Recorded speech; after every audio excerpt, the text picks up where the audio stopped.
You want bass? You got bass.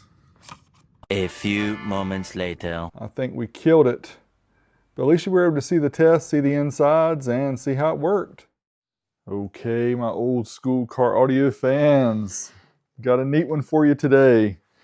Do you remember auto parts stores in the 90s? If you do, then you for sure have seen this. The Sparkomatic 100 watt amplified automotive subwoofer, the SS65. This was on the shelf of almost every Pep Boys I ever remember going into. And yes, it's a subwoofer designed to go under your seat. Let's look at the back.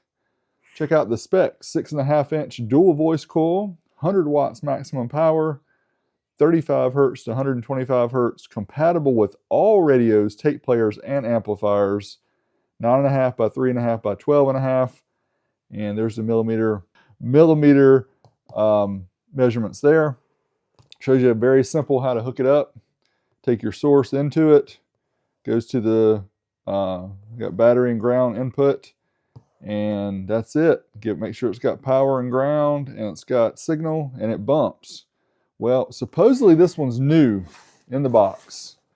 I don't know. I haven't opened it up. I've saved it for you guys so we can find out together. It is designed and engineered in the USA. So what do you say we unbox it and see what's inside? Let's do it. All right, I'm interested in it, as excited as you are. Oh, I see some wires coming out. Looks like we have some non-factory bubble wrap here, so I'm not sure this thing is actually new. And oh, but we do have an owner's manual. That is gold. It's different language. There we go. Amplified subwoofer SS65. I'll make sure that, of course, I get this scanned and put it on archive.org so that somebody in the future who cares about these things, like us, will have access to it. That's the only other thing that I see in the box. So we'll close that up, leave it as kind of a backdrop. Now let's pull this out of the package and take a closer look at it. Ooh! Now, it does have some Velcro on the bottom. So I don't know if the Velcro was factory or not. I guess I can look through the manual and see. It doesn't look used at all. I don't see any fingerprints or anything. It says SS65, 12 volt negative ground, Sparkomatic Corp, Milford, Pennsylvania, 19937, made in Taiwan. And all we have here on the front is just a volume, or a gain, or volume. It looks like the woofer is okay. I don't see that there's any tears to the surround, but it does look like a foam surround, which is kind of scary. Now, I don't see any RCA inputs, and that's usually not a good sign for me getting things to work with high level, but I guess I will try it. But there, look at that, 2 ports for maximum bass output. Those are literally 1-inch ports. No chuffing, I'm sure, coming out of those. But wow, there you have it. So right off the bat, I want to answer the question I'm sure a lot of you are asking. Why do you waste time making videos about this junky brand such as Sparkomatic? Sorry, Sparkomatic lovers. You know, these were just basic flea market, not really flea market, but auto parts store type audio. And the reason I make videos about them, because when I come across something like this is not something you would typically still find new in the box after all these years, because people bought these things, they threw them in the car, they threw the box away, they threw the manual away, they used it for a little bit, and then they sold the car or they pulled it back out and said, I don't like it, and got rid of it. I think it's really important to show you guys what was available back then, and also how cool it is that somebody actually saved this, and the fact that they really probably shouldn't have, but they did, so we can see it today, brand new, you know, 20 to 30 years later. It's cool to me, and I hope you guys appreciate it. And that's why I do it, is because I want to see this stuff, and I want to take it apart, look at the inside, see what it's made of, all that. I think you might enjoy it too. So stick around and we'll do just that. As I was reading through the manual, which I'm sure everybody does who gets owner's manuals, it does say The SS65 is an amplified subwoofer especially designed to reinforce bass frequencies below 120 Hz. Amplification is achieved by the use of two amplifiers. The output of the amplifiers is combined to drive a dual voice coil long throw 6-inch heavy magnet speaker. Level control allows blending the subwoofer with existing speakers in the system. The speaker housing is tuned by 2 ports to provide maximum bass response. The subwoofer has been primarily designed to fit under the front seat of cars. However, it can be placed in any convenient location in the vehicle. Subwoofer frequencies are non-directional, and placement of the subwoofer in relation to other speakers is not critical. 2 strips of Velcro, there you go, are supplied to mount the subwoofer. So yeah, literally, that's how they want you to mount it in the car. Just kind of stick it in there. I guess if it works, it works. The hook side of the Velcro is attached to the subwoofer bottom. Remove the protective tape on the hook side and press firmly. The Velcro on the bottom of the subwoofer is shown in the drawing. Looks like somebody's already done that. When one side of the Velcro is used, the loop side is discarded. The subwoofer is placed over floored carpeting. The Velcro hooks will press into carpeting, prevent the subwoofer from sliding. If the chosen mount location, in the chosen mounting location, check carefully to make sure the subwoofer does not slide forward when making a short stop. So yeah, it does appear that that is factory. And it shows us all the, here, let's look at the real specs here too. It says 100 watts maximum and 50 watts with 10% distortion, 5,000 ohms input impedance, adjustable 1.1 to 5 volts, 5 amps at maximum output, voltage range 11 to 16 volts. Operates on negative ground. Well, that's good because negative ground is all we use here in the past, I don't know, 50 or 60 years. But yeah, shows you a couple ways on how to hook it up. Again, I'm going to try it. I've not had much luck here using high-level inputs from these modern head units. But anyway, we're going to try it. But yeah, I'll get this scanned in, or take some pictures of it, I should say, and I will post it on archive.org in case somebody wants to see the manual. That's pretty fun reading from the Sparkomatic SS65 100 watt amplified automotive subwoofer. Looks like the Sparkomatic sub weighs 6 pounds and 15 ounces, so right at 7 pounds. That it is with all the wires attached, of course. So the unit itself is not quite that heavy, but it gives you an idea. These wiring harnesses do look factory wrapped, and you can see that the ends have not, if I can focus here, ends have not been used. So definitely this is new, even though, you know, sometimes things sitting in boxes for 20 or 30 years can get some scratches on them. But now I'm going to hook it up to a head unit, and we're going to try it out and see if it still has any bump left after all these years. I'm going to show you quickly how I have it wired up. On the speaker level input, according to the manual, we go to both positives. So the gray goes to the left positive, the green goes to the right positive. I don't think it matters. You can switch those up, but you also have a small power and ground lead that are underneath here, about 16 gauge or so, and then you have the turn on, which is a yellow, and that's how you have it hooked up. And let's try it out and see how it works. It's Halloween, my friends. It's time for some Bassatronics Big Wizzy Bass of Halloween. Let's see if we can see it thump. See that woofer moving a little bit? I definitely hear some sounds coming out of the ports. It is not much bass, my friends. I don't think we expected a whole lot though, did we?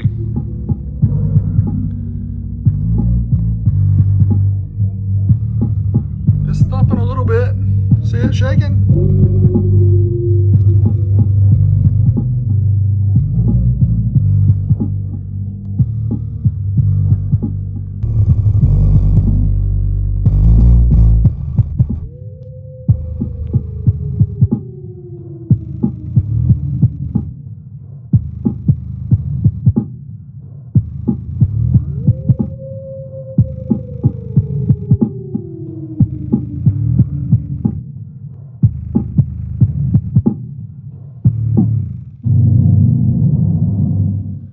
it an old school demo here by finding out how much air comes out of these ports.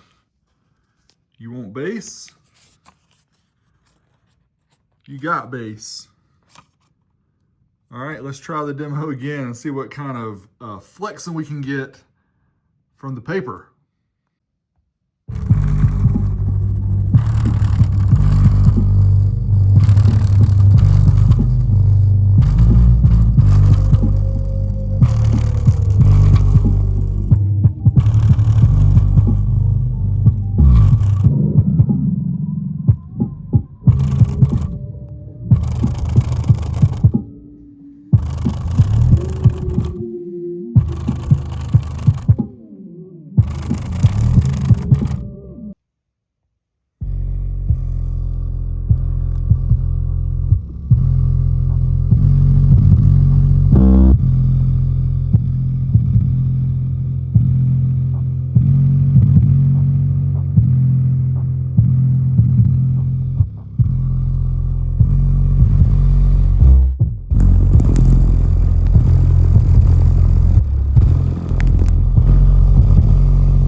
As you can see, I have it cranked up almost to the maximum.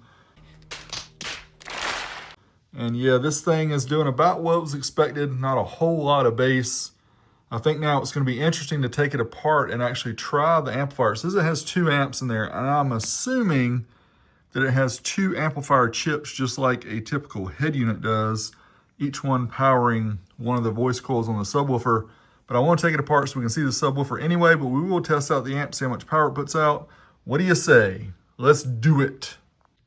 Before we take it apart, I wanted you to see the horrendous turn-off thump here. I'm going to turn off the receiver, the head unit. Woo! Pop goes to weasel because the speaker goes pop.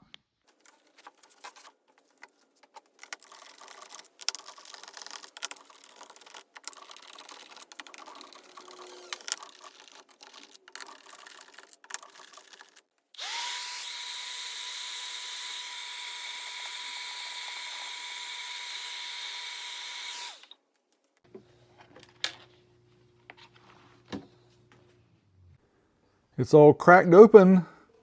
The Sparkomatic SS65 here with a 6.5-inch driver, as they said, to dual voice coil. You can see, and as I expected, we have head unit power here. I'll get a closer picture of the chips there, but of course what we're going to do is disconnect it and try it on the amp dyno, but I have all the feeling in the world it's going to be somewhere between 15 and 18 watts per channel, as we'd expect from a head unit. Check out these tiny ports, man. They must be tuned to like 85 hertz or something. Yep, there you have it. That is the guts of the Sparkomatic auto parts store subwoofer from the 90s, the SS65 underseat 6.5-inch subwoofer. Before we go, I've already taken the screws out. Let's take a closer look at the subwoofer. There you go. It does have a foam surround, but it is still miraculously in place. And it's got like a 1-inch voice coil, dual voice coil, obviously. The speaker is still in, I mean, it's in fantastic shape to be as old as this thing is, and it's actually a lot more beefy than I thought it would be. That's about a 20-ounce magnet or so. So not too bad at all.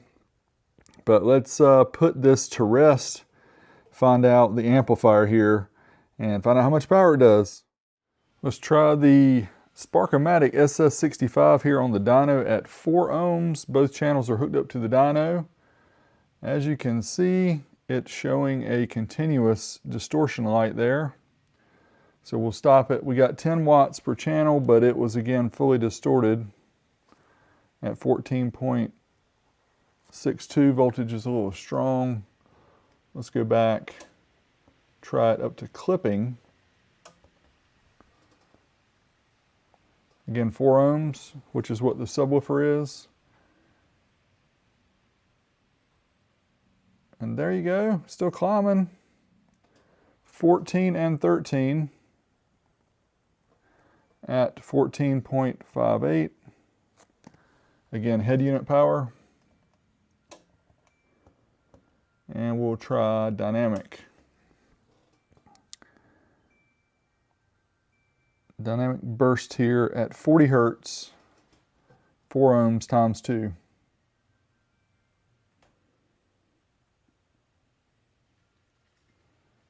It's about 28 watts. It's rated 100. Not quite there, Sparko. Now, just for fun, we will try the 2 ohm dynamic track here.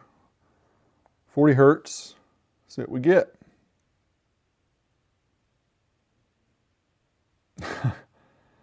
Not any more power. Doesn't really like that. 13 and 15. Now the amp is cycling for some reason, as you can see there. Look at the lights on the dyno. It looks like Christmas time. Well, it's unfortunate, but it looks like that 2 ohm dynamic test kind of messed up the amp, because it's now, even if I reset the dyno, I've got no track playing. It's still sending about 12 watts per side. So, oh well, I think we killed it. But at least you were able to see the test, see the insides, and see how it worked. Okay, some good news. It looks like I did not blow up the amp. Power cycled it, hooked it back up. I am getting sounds out of here, no cycling or anything like that. So, good deal. I'm gonna put this back together and then we'll go to the conclusion of the video. Well, my friends, there you have it. The Sparkomatic SS65 under your seat subwoofer from the 90s from your local auto parts store. Stuff like this, again, it's cool to show you guys, but it's really disheartening, because back in the day, or anytime somebody buys aftermarket car audio and they have expectations, and if somebody bought this from an auto parts store back in the 90s and put it under their seat and wired it up, turned it all the way up, they would barely hear the bass and they would think, wow, 100 watts on a subwoofer is not very much. Well, in reality, it's only about 20 watts total to the subwoofer, and it's a 6.5-inch driver with 1-inch ports. So again, it's too bad that companies had to stretch, you know, the truth or lie, however you want to say it, to get consumers to buy more inexpensive items like this, or less expensive items like this that you could get for $79 at your Pep Boys or AutoZone or whatever store back in the 90s. But again, having that experience as a consumer, it really turned you away from aftermarket car audio, and that's too bad. And that happened to a lot of people. That's why you can't really find any of these new anymore. It was cool to show you guys what it was all about, show you the true power, and just play around with it. Hope you enjoyed it. Make sure you smash me a thumbs up. Subscribe to my channel if you haven't already. Leave me a comment below. Let me know, did you ever try one of these, or something that you were just like, what junk? I think we all have, but let me know below. Big D, I'm out.